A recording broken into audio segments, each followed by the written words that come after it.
Минь дамаар Бүрээд Монгол зан олонныхоо талаар бэлтгэн хүргэдэг тонт нутаг нэвтрүүлгийн маань энэ удаагийн дугаар эхэлж байна. Нэвтрүүлгийнхээ эхэнд энэ сард болж өнгөрсөн мэдээлэлээс хүргье.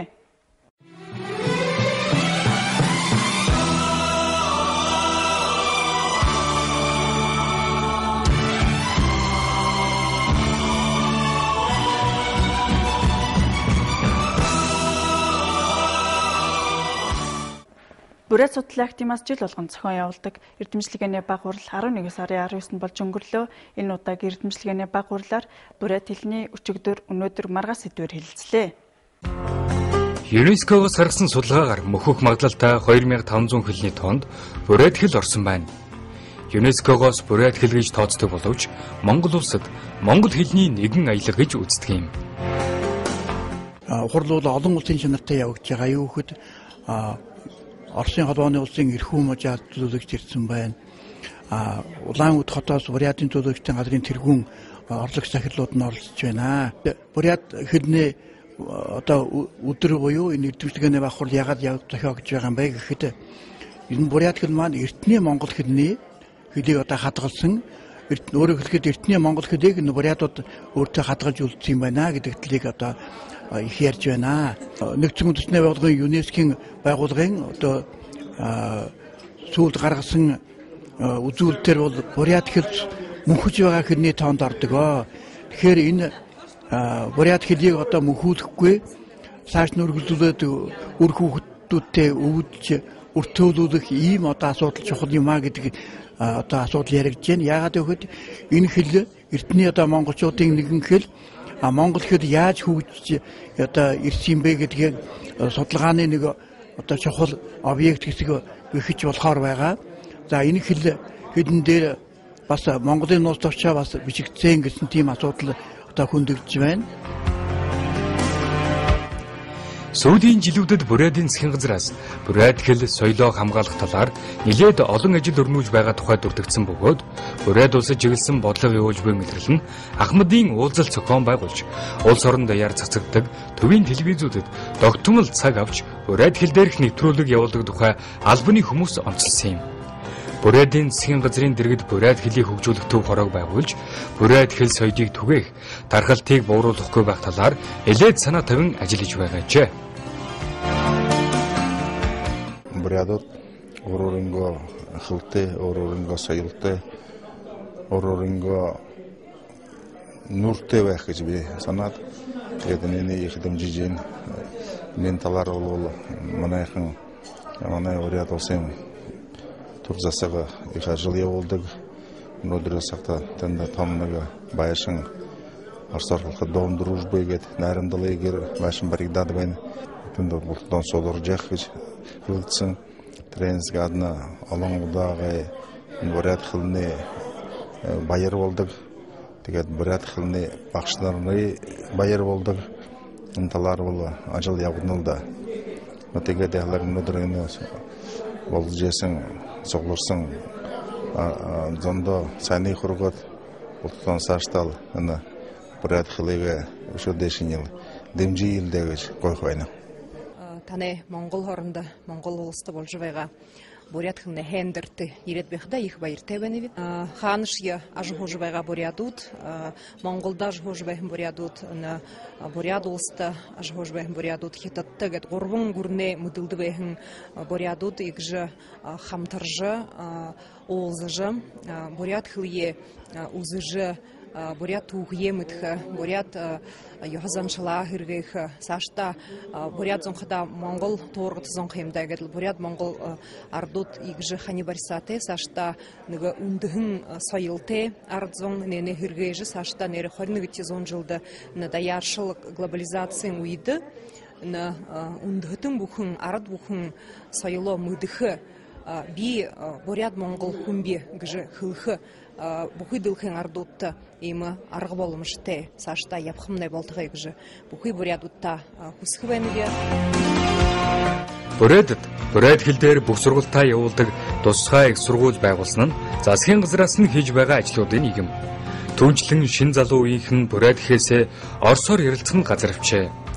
хэл соёлоо сэргээн түгээхийг хүсэж байгаа бол бурайд хэлээр нэвтрүүлгээ цацдаг тусгай телевиз байгуулах нь хамгийн зөв санаа гэж Ахмадууд хэлж байна.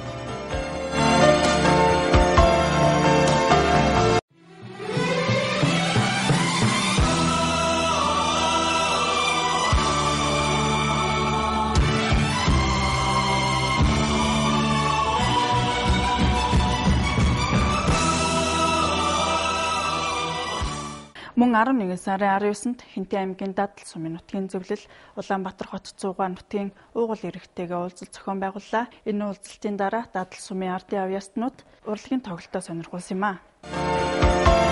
Энэ уулзалтанд Дадал сумаас нийтдээ 27 хүний бүрэлдэхүүнтэй ирсэн байна. Уулзалтын хүрээнд нутгийн зөвлөлийн даргаыг шинээр сунгав. 2011-ээс 2012 оны бурайдын шинэ жилийг зохион байгуулах. Мөн 2012 онд болох Алтарган олон улсын наадамд Дадал сумынхан хэрхэн бэлтгэж амжилттай оролцов. Нутгийнхаа хөгжил дэвшилд хувь хүмбэр хэрхэн эдвэх санаачлагтай оролцох талаар энд сүүлсэн дадалчууд санаа бодлоо хуваалцлаа. Манай Хинтээ аймгийн Дадал сум 1925 онд байгуулагдсан. 2010 он түүхэд 85 жил яваа хийсэн. За манай сум бол нийтдээ 2700 малтай, за 2600 хүн амтай. За нийт газар нутгийн 57 улсын улсын тусгай хамгаалтанд орсон. За ерөнхий улсын сургуульд 535 хүүхэд сурж байна. За ерөнхийдөө манай сумын хэмжээнд бол өвлжилт сайхан өвлийн бэлтгэлд хангагдсан. Жоохон цас орсон. Сайхан үйл болж байна.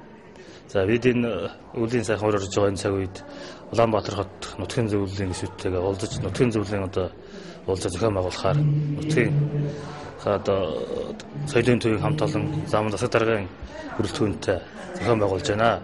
Өнөөдрийн хуралдаанаар нутгийн зөвлөлийн дотоод зохион байгуулалтын ажлыг хэлцлээ. Нутгийн зөвлөлийн тэргүүлжлийг шинээр сонгох. За мөн 2011 оны бурайдын явуулгыг яаж тэмдэглэх вэ? Тав яа тогтоох вэ гэдэг талаараа тогтлоо. Цаашдаа нутгийн зөвлөлийн ажлыг идэвхжүүл, Дадал сумын хөгжил дэвшилтэнд гол нөлөө үзүүлэх, Дадал сумд өргөж Чингисийн тоон таалгыг дуусгах асуудлыг гол нь шийдвэрлэх, санхүүгийн асуудлыг үүсгэх талаас нэлээд асуудлыг ярилцлаа. За бид Улаанбаатар хотод нутгийн зөвлөлийн уулзалтанд 20 гаруй хүний бүрэлдэхүүнтэй концерттэй хүрэлцэн ирээд байна. Юуны өмнө телевизэд үзэж байгаа нутгийнхан давлан ард иргэдтэй Чингис хааны хувийн сүглэж хүлд орсон үлгий сайхан нутгийн мэндийг дэвшүүлэх нь зүйтэй болов гэж бодож байна. Одоо ингээд өнөөдөр манай сумын нутгийн зөвлөл шинээр дарга тэргүүлэгшээ сонгож тийм хурлуудыг хийлээ. Ирэх онд болох Алтарган наадмын тухай бас нэлээд их бас ярилцлага боллоо да. Энэ уулзалтын дараа Хинтээ аймгаас гаралтай Улаанбаатар хотод ажиллаж амьдарч байгаа нутгийн зон олондоо бурайд аялгау нэртэй концертон тоглож сонирхоллоо. Энэ тоглолтод оролцохоор сумын ерөнхий боловсролын сургуулийн бүжгийн, балжийн уян хамтлагийн сурагчид мөн нутгийн ардын авьяаснууд хүрэлцэн ирсэн байна.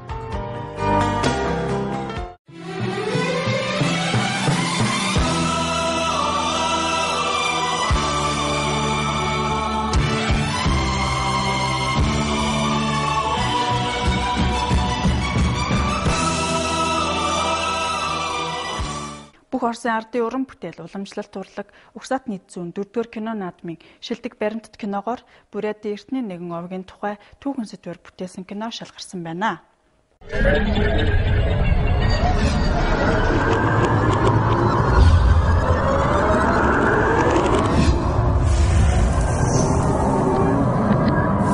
Бурайдын эртний нэгэн овгийн тухай түүхэн сэдвээр Орсуудын бүтээсэн кино Санкт Петербург хотод болсон Бүх Орсын ардын уран бүтээл уламжлалт урлаг угсаатны зүүн 4-р кино наадмын шилдэг баримтат киногоор шалгарсан юм. Кино наадамд Дагестан, Татарстан, Удмурт зэрэг холбооны улсууд болон Архангельск, Вологда, Саратов, Эрхүү, Ленинград, Тверь-Мужууд, Хабаровск, Тольятти, Калуга хотоос ирсэн 30 гаруй уран бүтээл өрсөлдсөн бөгөөд Феникс студийн Благати буюу Булгадууд хэмээх кино төрүүлсэн юм. Евгений Мельников Вячеслав Столяров нарын бүтээсэн энэ кинонд Бурятын эртний гол овгуудын нэг болох Булгад овгийнхны бүтэж бүрэлдсэн түүх, уламжлалт ёс заншил, одоогийн амьдрал байдлыг он цагийн хэлхээс хэлбэрээр баримтаар харуулсан байдаг. Мы шли, чтобы покарать мятежников, воспротивившихся велению синего неба, горными перевалами седых саян, прорубая сквозь стену тайги, преодолевая хрустальные потоки. Наш путь потом назовут тропою быка. Мы были из разных племен, мы говорили на разных языках. Мы шли, чтобы стать единым племенем, единым народом. Наших потомков будут называть Булагат.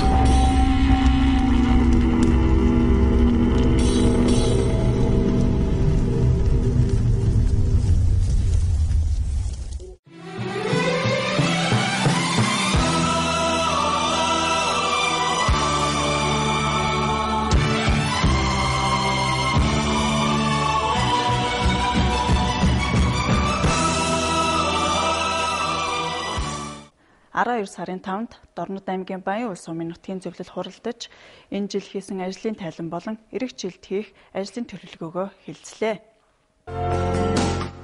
Нутгийн зөвлөлөөс энэ онд хийж гүйцэтгэсэн ажлаа тайлгнахаар 12 сарын 10-наас 12 дугаар сарын 14-ний хооронд 4 өдрийн хөтөлбөр батлан гаргалаа.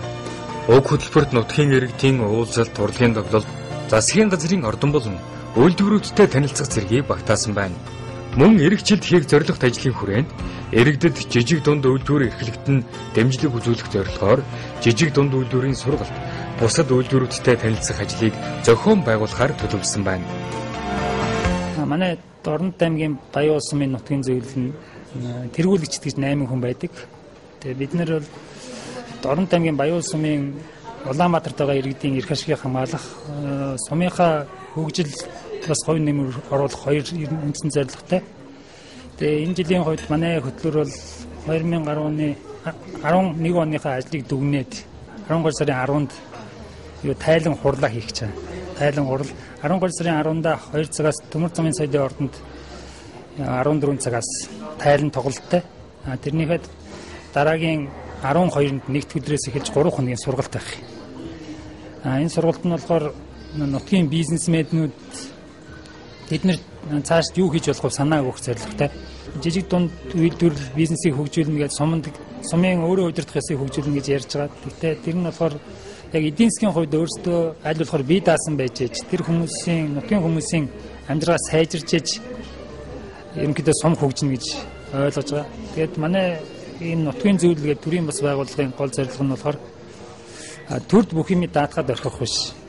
Зарим юмын ч гэсэн бид нар нутаг нугаа гэсэн санаачлагаараа бид нар өөрсдөө орон нутагт ямар нэгэн шин санаа эдийн засгийн хувьд ямар байдлаар дэмжих вэ? Бид нар мэдээж төрийн бас жижигхэн байгууллага учраас мөнгө төгрөгөөр том хөрөнгө оруулалт явуул хийж чадахгүй. Гэхдээ яг бидний давуу тал болохоор яг тэр нутгаас гарсан тэр орон нутгаас сайн мэднэ. Орон нутгийн ч гэсэн бид нартэй бас харилцан хамтарч ажиллахыг хүсэлтэй байдаг учраас бид нар ийм ажиллагааг явуулдаг ийм төрийн бас байгууллага.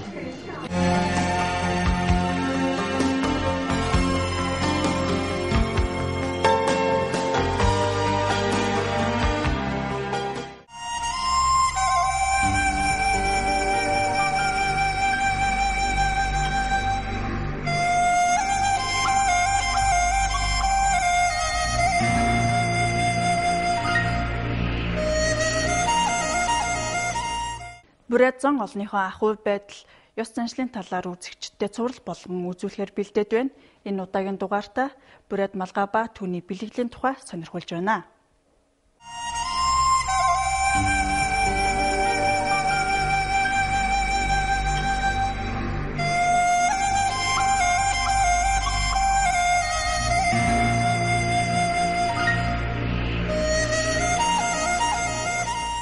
Хори Бурят зам бол ер нь шовгор оргойтой малгай ингэж хийдэг байжээ. Гэдэг утга нь бол одоо байгаль далайн далай дотор байдаг ойхон мундаргайгаа дуурайлгаж ингэж хийсэн ийм шовгор оройтой байдгаа гэсэн ийм домогтой, түүхтэй.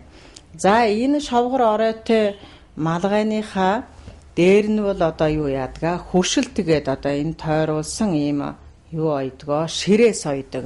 За энэ ширээсийгээ болвол 20-11 эсхийн зон нь болвол 11 одоо ширээстэй байх жишээтэй. За ага 8 эсхийн зон бол 8 байх жишээтэй. За малгайны оройд болох залаа үндсэн одоо 2 хэсгээс бүрдэж байна да 3 хэсгээс гэж болно. За энэ 5 буюу алтан шар нар одоо дээрээс маань үргэлж мандан гийгүүлж байдаг. Түүний цацраг нь газар дэлхий байгальд байгаа амтан зон ургамлыг одоо тижээн тэтгэж байдаа гэсэн утгаар ингэж биелэгдэн хийдэг байна. За манай энэ охины бас өмсөж байгаа малгай бол мөн ялгаагүй.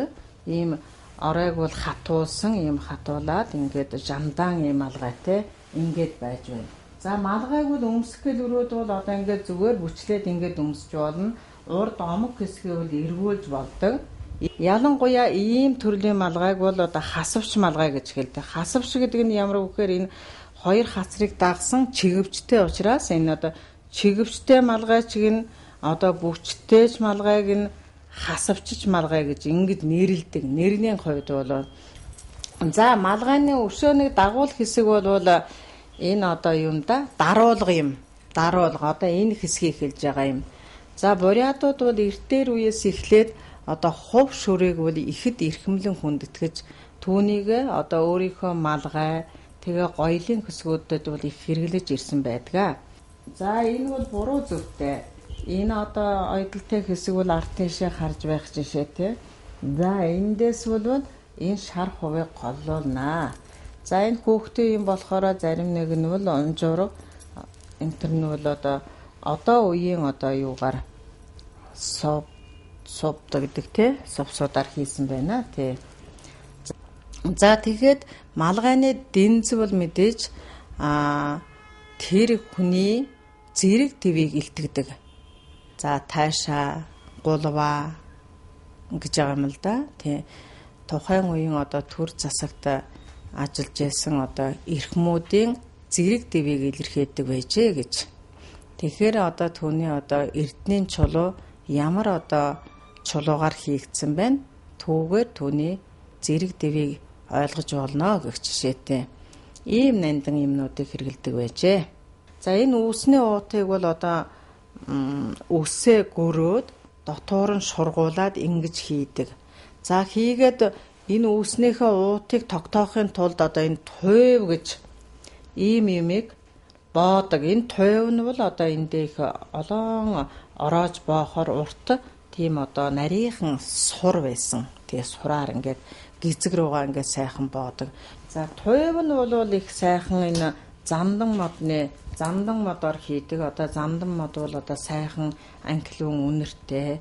За энэ туйв хэсгийн одоо энэ үзүүрт байгаа эд бол алтан шармал байдаг. Одоо энэ бол зүгээр мөнгөн юу вэ тийм ээ замдан юутэй. Ийм нандан одоо юмнуудыг одоо бас эрхэмлэн бас энэ эд хэрэгэлдээ хэрэглэж иржээ гэж. Энэ гоёл зөвтгөлүүд бол дээр үед бол одоо баян одоо хүний эхнэрийн гоёл зөөсгөл бол 28 кг-д хүрж исэн гэж байгаа юм. Тэ энэ бурятын бүгд бурятын ассоциацийн дарга байсан Баяр Туйв гэж хүн над тэгж хэлж байсан. Тэгэхээр бурятууд бол нэгэн үе одоо түүхийн явцад хилмигдэхдээ бол тэр их одоо гоёл зөөсгөлээ одоо хайсан, гээсэн, булаалгасан, алдсан, асгасан гэдэг юм одоо ийм байдлаар өрн таран хийсэн нь одоогийн судалгаанд бол бас олдоц багтай одоо ховор юм болоод байгаамаа. 20 бурят, агын бурят зоны өмсч хэрэгжилж байсан малгайнуудын одоо хоёрхан төрөл зүйлийг хэллээ. За ер нь бол одоо хүүхдүүдийг цааш нь энэ хувцаа өмсөх гэж сургах, мөн хүмүүсийг цаашаа одоо хувцаа хийж сурах гэд бол их ач холбогдол өгөх хэрэгтэй байна гэж бодож байгаа. Яагаад гэвэл одоо бурят монголчуудын одоо өөрийн одоо хэрэгцээнд тааруулан одоо хийж ирсэн энэ хувцсны нэг хэсэг малгай нь бол үнэхээр эдийн үнэтэй соёлын өв мөн гэж ингэж ойлгож байгаа.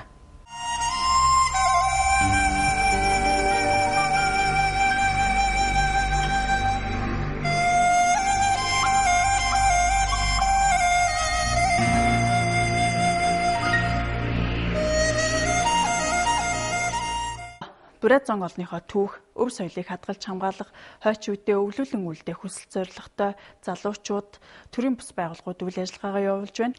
Энэ удаагийн зочноор Даяар төгс төрийн бус байгууллагын гүйцэтгэх захирал Дорж Пүрэвтэй хийсэн ярилцлага хүргье.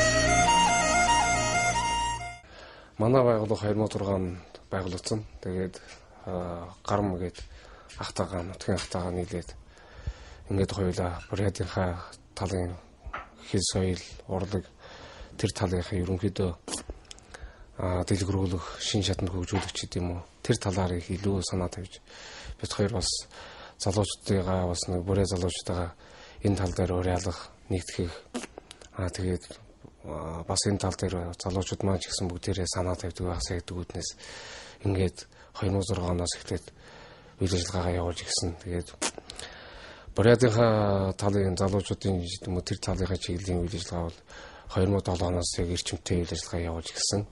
Тэгээд энэ хугацаанд бол Бурайд зуны аялгау гэж оюутан залуучдын урлагийн наадам гэж жил бүр уламжлал болгон зохион байгуулж явсаар ирсэн. Тэгээд энэ анхны энэ наадамд нь болохоор 10 гаруй аймагаас оролцсон 40-од залуучууд энд болохоор Бурайд дуу, шүлгээр өөрсдийнхөө чадах хэрээр ингээд оролцож амжилттай. Тэгээд энэ үеэс хойш Бурайд залуучуудын ерөнхийдөө соёлын талын хэл соёлоо авч үлдэх ч гэдэм үү, шин шатанд хөгжүүлэх ч гэдэм үү, өөрсдөө хоорондоо холбоотой байх, альва нэгэн үйл ажиллагаа юмнуудыг явуулах энэ эхлэл суурь энэ үеэс эхэлж тавигдсан. Тэгээд үүнийхээ дагуу бид нэр бас энийг уламжлалт болгож авч явах нэгэн талын эхлүүлсэн ажлаа бас зүгээр замын дундаас орхихгүй тулд бас цаашаа бас бид нар өөрсдийнхөө сэтгэл санаагаа зориулж хөрөнгө мөнгө ер нь альва бүх юмыг зориулаад ингээд өнөө хөл төр яваад ирсэн байна. Бас залуучуудаа хооронд нь уулзуулж хурал зөвлөгөөн хийж бид нар цаашдаа ирүүдэд бид нар яах вэ? Өнөө маргааштай бид нар юу хийх вэ гэдэг талаар ерөнхийдөө олон талын юмнуудыг залуучуудаа цуглуулж уулзалтаж ерөнхийдөө идэвхтэй санаачлан ингээд иймэрхүү юмнуудыг хийсэн. Тэгээ 2009 оноос 2000 альтернатив 2010 онд Монгол улсад болно, Улаанбаатарт болно гэсэн шийдвэр гарснаас хойш бид нэр ерөнхийдөө энд за яг альтернатив бид нар томоохон бэлэг барихыг бас зорьсон. Тэгээ залуучууд бас хийж чаддаг шүү гэдгийг харуулж үзүүлэхэд тулд Улаалзаа гэж одоо 3 улсын уран бүтээлчид нэгдсэн ардын авиатууд залуу уран бүтээлчид дуучид маань бүгдээрээ ингээд эднэрийгээ нэгтгэсэн байдлаар уран бүтээлчдийг нэг дуу хоолойгоор хөргүүлэхүүднээс бүгдийг нэгтгэж 2010 оны алтархан наадамд бэлэг барих энэ том ажлыг эхлүүлсэн юм аа. Тэгээд энэ ажил маань 2009 оны 4 сарын 15-наас эхлээд 2010 оны 6 сар гэхэд энэ уран бүтээл маань дуусаад тэгээд яг хуу алтархан наадмынхаа наадам одоо оролцож байгаа тэр гадны төлөөлөгч хүмүүстэй бэлэг барих үүднээс тодорхой хэмжээний мянган ширхгийг бэлэглэж тэгээд мөн алтархан наадамдаа хүндэтгэл үзүүлэх үүднээс алтархан наадмын 2 дахь өдөр буюу 7 сарын 22-ны орой бүх хөргөн дээр энэ 3 улсын уран бүтээлчд орсон бүх уран бүтээлчдийг орж оролцуулаад ингээд сайхан бүх хөргөнд нэг орой энэ цомгийнхаа баярыг хийж ингээд хамгийн сүүлийн том арга хэмжээ болсон. Анхны шинэ Монголыг бий болгоход анхлан санаашилж тэр үед хүчин зүтгэжсэн энэ хүнийхээ 130 жилийн ой зориулж их соён гэрлэгч Жамсарны цэвэн гэж энэ сайхан номыг энэ 20 гаруй эрдэмтэн судлаачдын бүтээл судалгааны материалыг эмгэтгэн гаргаж тэднэр тэдгээр хүмүүсийн нэгтгэхэд гэхдээ энд болохоор анхлан эмгэтгчээсэн хүмүүс бий. Тэгээд бид нар бас яг хоо энэ дээр нь хөрөнгө санхүүгийн дэмжлэг үзүүлэх компани зүгээс гээд тэгээд энэ хүндээ бас хүндэтгэл үзүүлэх 130 жилийн аяг нь бас чадлаа бид нар ч гэсэн бас нэг оролцох хэрэгтэй гэдэг үднээс энэ хүнийхээ бүтээлийг бас нэг уран сайхны хэлбэртэйгээр сайн бүтээл ном болгож гаргая гэсэн гээд тэдгээр хүмүүсийн эдэнтэн судлаачдын бүтээлийг бид тэр ингээд нэгтгэж эмтгээд ингээд нэг юм сайхан ном гаргасан. 2012 онд Алтрахнаад маань читэд болно. Тэгээд энд болохоор бас залуучуудын зүгээс зохион байгуулах ажилд нь оролцох бас эндээ бас бид нэр зохион байгуулалтад бүрддэхүүн яаж оролцох тэр талынхаа бас шинэлэг байдлаар оролцох тэр талынхаа юмнуудыг одоо ингээд залуучуудтайгаа ярилцаад хувцас загварын чөлтөр ингээд залуучуудтайгаа ярилцаад тэгээд тэр дуу хөгжим ямар байдлаар оролцох тэр уран бүтээлчид студийн студент тэр ажилладаг ах нартайгаа ч гэсэн ярилцаад ийм байвал ийм байдлаар тэгээд кино ч гэм уран бүтээл хийж байгаа тэр хүмүүстэй ч гэсэн энэ талаар ингэж оролцъё тэгэрч оролцъё санаа оноогоо ярилцаад ингээд яг хуу энэ Улаанбаатартайгаа нөхдүүдтэйгээ бол ярилцаад тохирсож байгаа. Нэр минь зүрх минь шүлэг минь нэг л ирэхгүй татагтаад байна л минь дамраа бурайд зон химэн дорны их яруу найрагч Чонмин Бурайзан олондоо зориулан бичсэн шүлгийн 3 мөртөөр энэ удаагийн дугаараа жаргаж байна. Дараагийн дугаар хүртэл баяртай үзэгчдээ.